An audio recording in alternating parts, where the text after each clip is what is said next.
Thank you, thank you. You say more money, right? That's what we're going to talk about. Now, I got to tell you how I ended up here, because this is an interesting story. We got a lead in one day from Willem, and it said that he had met me in Riviera Maya, Mexico, and he was from South Africa, and he's living in Austin, Texas. And I remember my team coming in, and they were saying, hey, this guy wants you to speak in Orlando at this event, and he met you in Riviera Maya, Mexico at the 10X event. And I'm like, I don't remember meeting him. Maybe it was the margaritas. I'm not real sure, right? And I'm like, I just don't remember him. And then he sent a picture in of me giving him a big hug, right? So I knew I did meet him. So tonight I want to talk to you about how to build your business, how to expand your business, how to grow your business. Now, for many years, about a decade, I spent as a head women's basketball coach. And here's what's interesting, because many of you brought your kids tonight. How many of you have ever looked at your kids and told them they had more potential? Right? Now, for years, for a decade, as a high school women's basketball coach, mamas and daddies would bring their daughters to me, and they all said the same thing. They would say, Coach, my daughter has a lot of what? What do you think they said? Potential. Every now and then they said issues, and they were exactly right about that, right? But they would say, my daughter has a lot of potential. She just needs something. What do you think they said she needed? Courage. What's a big one? We're going to come back to that one. What else? Guidance. Discipline. Motivation. Structure. Accountability. Okay? Now I want you to remember that, because I would say, thank goodness you brought your daughter to us, because we're going to give her all of those things, right? Well, around 25 years old, I sat down on a beach in Destin, Florida, and I wrote a book called Changing Lives Through Coaching, because I believe everybody needs a good coach in life. And when I wrote that book, big companies began to call me, and they began to all say the same thing. Coach, we got a lot of good people, and they got a lot of what? What do you think they said? No issues. Y'all got to pay attention here, right? No, they said they got a lot of potential.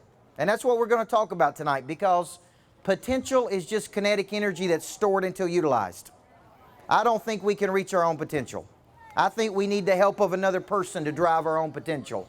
And so tonight we're going to talk about 3 or 4 areas that can help you really expand your business, because I'm coaching hundreds and hundreds of people right now in the business world, and I can tell you where they're losing money.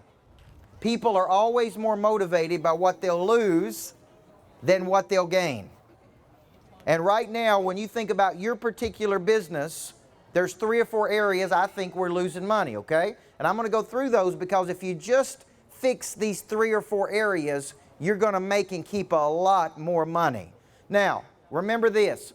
When it comes to selling, money only changes hands one time: when problems are solved. The bigger the problem, the more money people will pay to solve it. So you can wake up every day and fish for bluegill in the local lake, or you can fish for blue marlin in the Gulf of Mexico. You understand what I'm saying? So you can solve big problems for big money. I want you really thinking about this, because I'm trying to get you in an offensive mindset. Or you can solve small problems, what I call bluegills. You can fish for bluegills, or you can fish for blue marlins. So every day when you wake up, you're going out there to solve a problem. And the first thing we got to do is we got to figure out what the problem is. So I want to give you 3 or 4 areas I think people are losing money. Number one, and we talked about this in the video that Tony and I did. How do you hold your value when other people are undercutting you in pricing? Because this is really, really critical. When people go out and undercut you in pricing, the market considers it a commodity, which means they believe they can get it anywhere. And if they believe they can get it anywhere, they will always go to the cheapest person. So the way you overcome the commodity is you learn how to really hold your value by explaining your services in a certain way. For example, we teach people how to explain their services like this. We always start with what we believe versus what we do.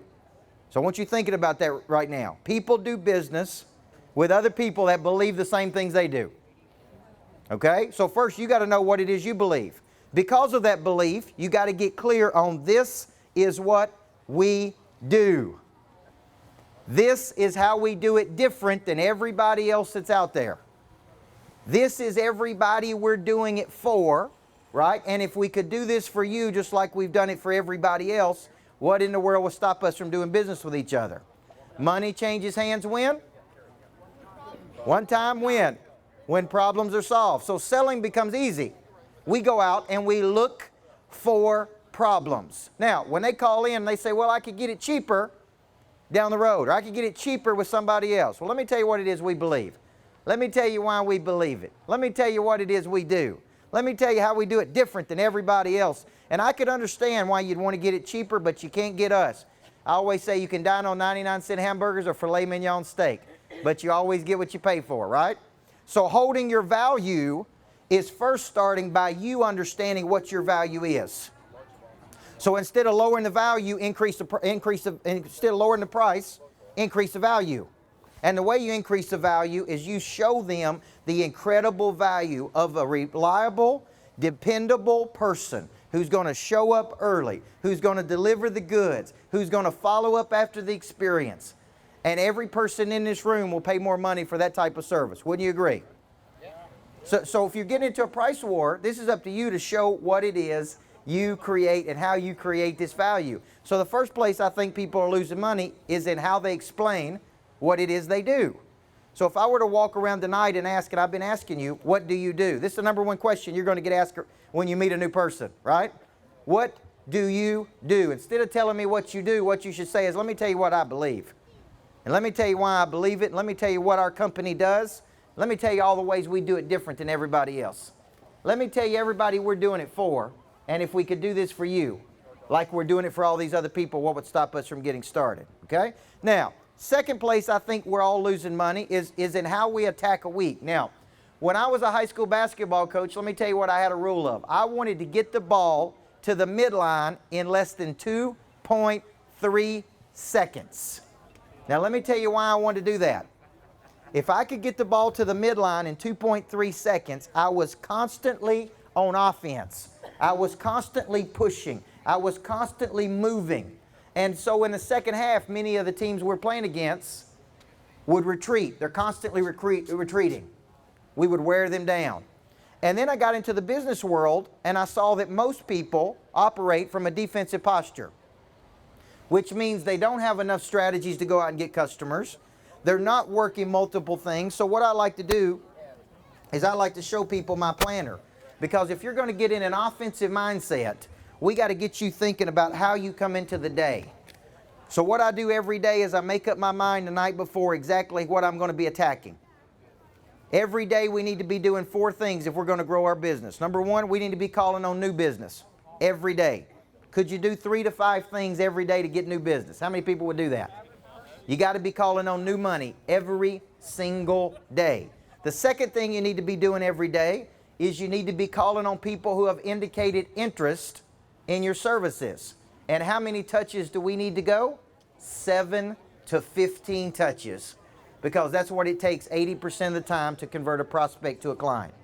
You also need to be spending time with your current clients. Now, let me tell you about an experience I had with someone that does exactly what you do. We were going to have a big birthday party for my daughter. We're going to have inflatables. We called up to a company. Listen, 67% of people use the very first person they contact.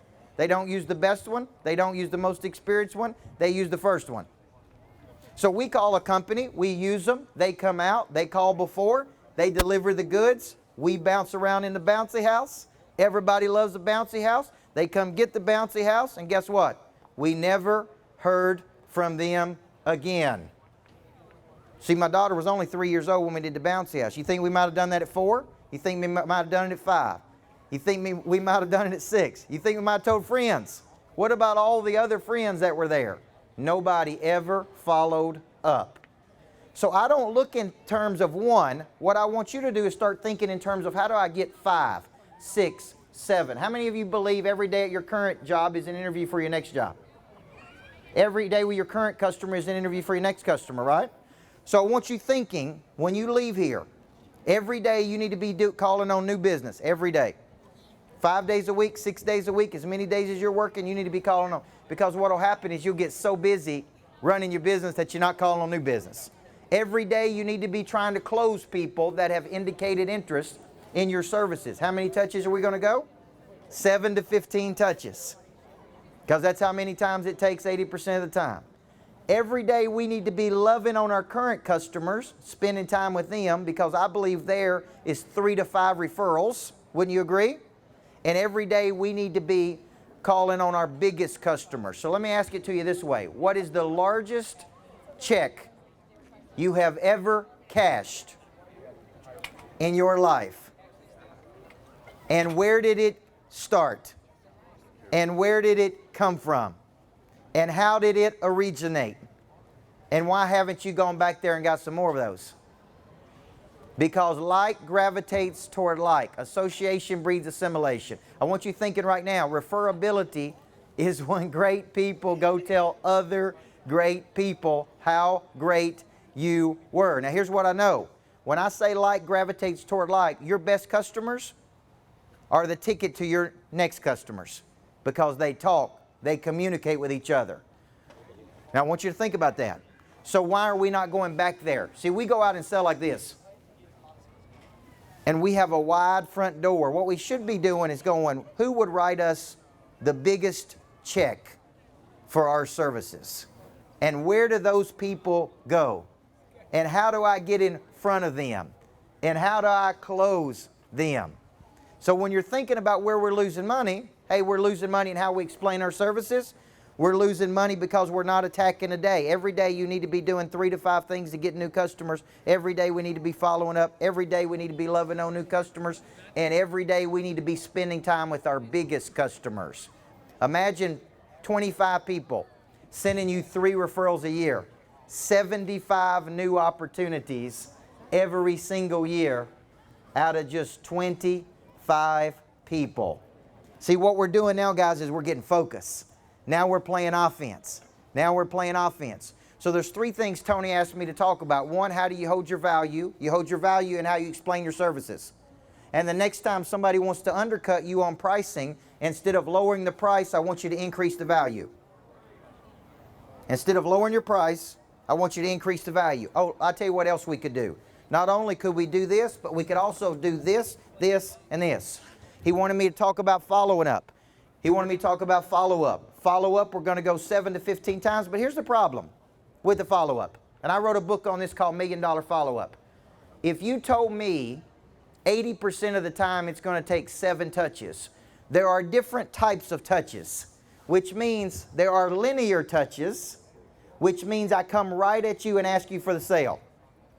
Have you seen enough to take action? Have you seen enough to make a decision? That's a linear touch. But not every person wants you to come back at them like that over and over and over. So what I do is I use non-linear touches, which means this. I come at Ashley and I say, have you seen enough to make a decision? She says, no, I haven't seen enough, okay? So then I come in here and I say, well, let me show you what I did last week with this person. And they really enjoyed it. And then I say, well, hey, what if I had that person call you and tell you how great it was? And then I go back and I say, well, let me show you 3 things we did over here. These are non-linear touches. Because I want Ashley to come to her own conclusion that she needs us because we're that professional. Most people are going 2 touches and they give up. How many referrals do you think we should be getting out of our current clients? Most people say 3 to 5.7. So what happens after your sale right now? How often are you involved in their life? How many times do you go back to them? How many times do you call and say, hey, do you have anybody else we could work with? If this was valuable for you, who else could this be valuable for?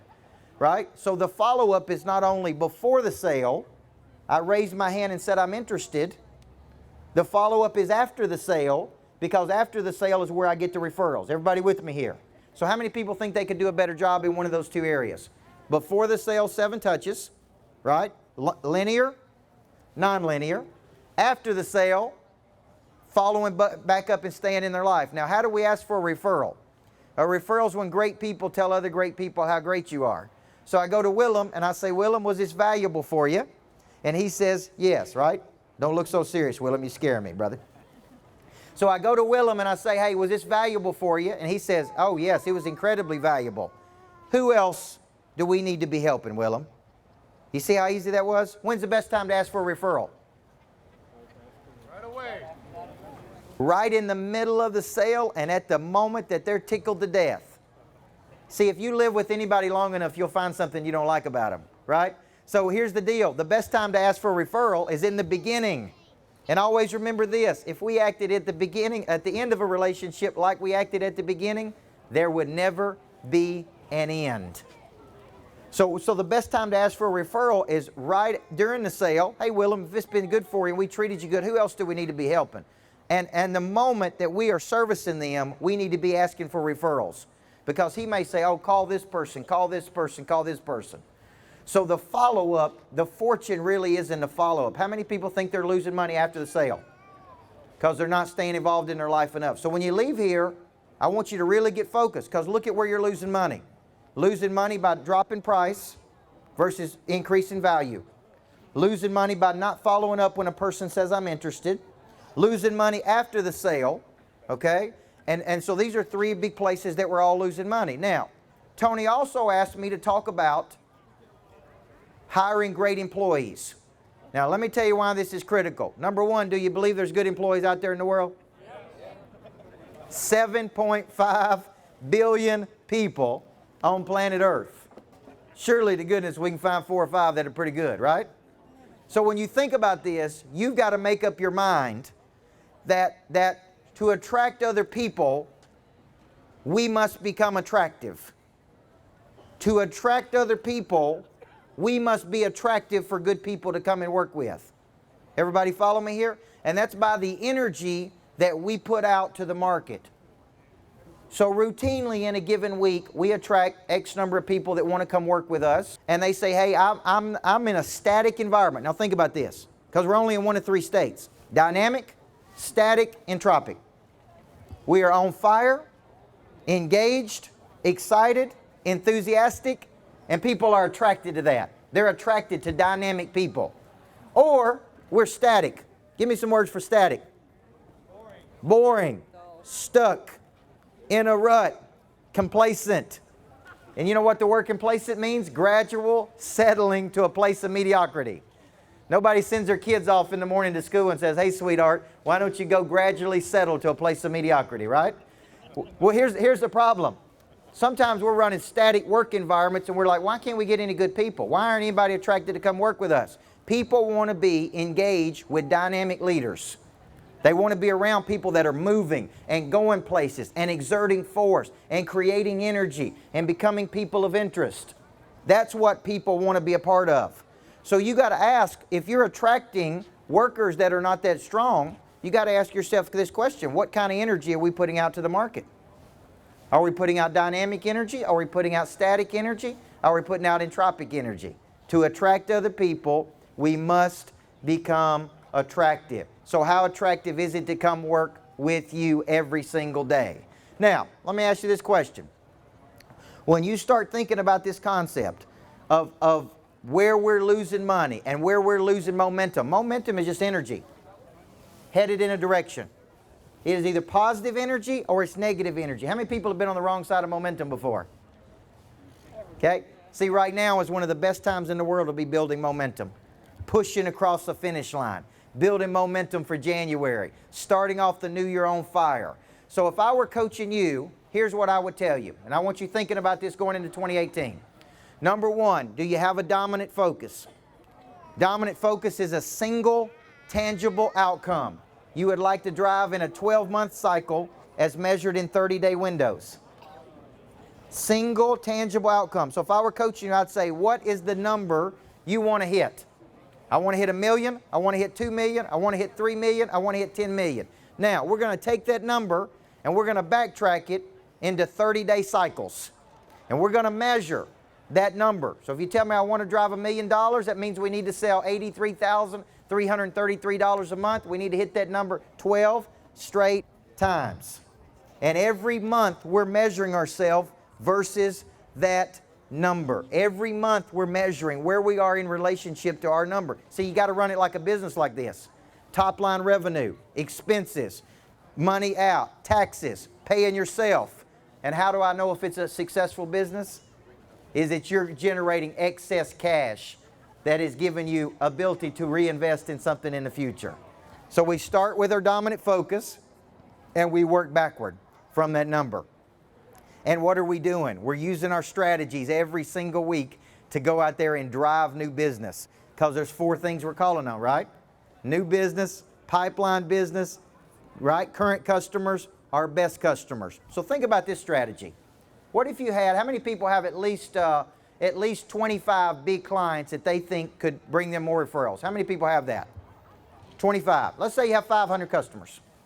Let's say you go back and you narrow that list out to 25. And you say, out of these 25 people, they have the highest ability to refer me. I'm going to stay at the top of their mind. So my strategy every week is to see 3 of those people a week. Every week, 25 people.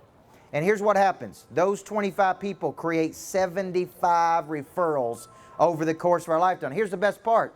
Your best clients don't send you crappy referrals, do they? Think of a referrals when great people are telling other great people how great you were. You don't want crappy people telling other crappy people how great you were. You want great people telling other great people. So when you're doing these things, guess what you're doing? I'm moving you from a defensive mindset to an offensive mobility. I'm moving you from defense to offense, okay? Now, based on what I said tonight, where's some areas you're going to go back and work on your business? What about you right here? Who said I wanted more money? Sales. All right, what are you going to do in sales to go back and do it? I'm going to reach out and touch. Now, you told me you was on a 2-week vacation, though. Is that right? Yeah. She told me she's on a 2-week vacation, but now she's motivated. She's going to go back and get started, all right? I'll have my best person on it. All right, she's going to have her best person on it. All right, what about you? What are you going to do? More interactive follow-up. Okay, good. He said more interactive follow-up. So after the sale, he's going to go back. He's going to follow up more. How many times do we need to follow up? 5 to 7. Day of, 2 days after, 2 weeks after, 2 months after. Stay in their face and stay in their life. What about you? What are we going to do as a result of tonight? Follow up with clients. Follow up with clients. Before or after the sale? Both. Both. Because are we losing money in those areas? Yes or no? Are we losing money in those areas? Yeah. Yeah, we're losing lots of money. We don't like to lose money. What about over here? You're smiling. What are you going to do? I would be dealing with him. You're going to follow up better? Yeah. Looks like we're going to come up. All right, Willem, what about you? Where do you think these folks need the most coaching? Their employees be more attractive. Okay, good. Now, when it comes to the employee piece of this, how many people think content cows give more milk? They tell us if you give a cow a name, it produces 6% more milk than a cow without a name. Okay, so when you're thinking about building these employees and becoming more attractive and feeding your sheep, you got to constantly think about, hey, how attractive are we? How dynamic are we? Do people want to work with us? Are they excited to come work for us, right? Because we don't want to turn these people over. We want to constantly grow. And I'm a big believer in pushing your people, challenging your people, extending your people, helping your people grow, but it's got to be an environment that they want to get better in. Now, they tell me over the next couple of days there's going to be thousands of people here. If you don't get an idea from somebody around you, if you don't get an idea about something you can go back and do, it's here. All of the best ideas are here. All of the best people in the world are here. Now all you got to do is come grab it and go get it, right? So let me close with this concept. I believe, number one, I believe everybody needs a good coach in life. If you don't have somebody coaching you, and you don't have a person challenging you, you don't have a person having hard conversations with you, you don't have a person looking at your business every 30 days, you don't have a person saying you got missing structures, then guys, if you're interested in something like that, then I'll be here. Come see me. My team is here. We'll be over here probably having a nice margarita with you. And listen, we can help you play at a much better level. The people we're coaching are typically growing their businesses about 43% in the first year. So you take whatever you're doing, you multiply it by 43%, that's what we're getting our clients. Because we're giving them the coaching they need in a very systematic way. So I hope you enjoyed tonight. I want to say God bless you for having me. Thank you for all the people that have been on the Facebook. And let's do this. Let's make 2018 the biggest year we have ever had. You got it in you. All we got to do is go get it. God bless you guys. Thanks for having me. Hit the music. Get your margarita and let's dance.